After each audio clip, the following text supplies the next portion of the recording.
Madnoor AMC పరిధిలోని CCI పత్తి కొనుగోలు సెంటర్లో అయిన జిన్నింగ్ మిల్లులో జిల్లా మార్కెటింగ్ అధికారి రమ్య రైతులతో మాట్లాడి వారి ఇబ్బందులను తెలుసుకోవడం జరిగింది. ఇందులో భాగంగా రామచందర్ సూపర్వైజర్ కూడా పాల్గొన్నారు.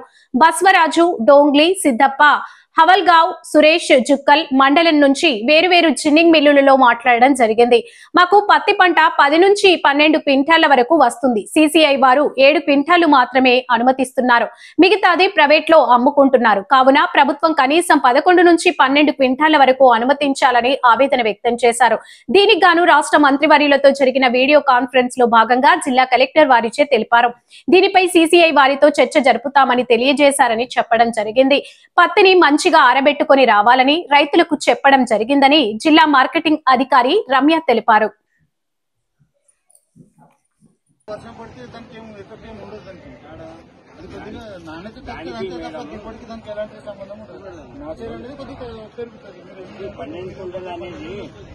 ఒక 4 ఎకరాలు కౌలు చేసుకుంటాం మేడం. ఆ కౌలు అయిన అతను ఉండడు. మనకు పడుతుంది 7 కుంటలు 8 కుంటలే. దానికి 12 కుంటలు చేస్తే ఆ కౌలుకి దీనికి అడ్జస్ట్ అవుతుందని ఒక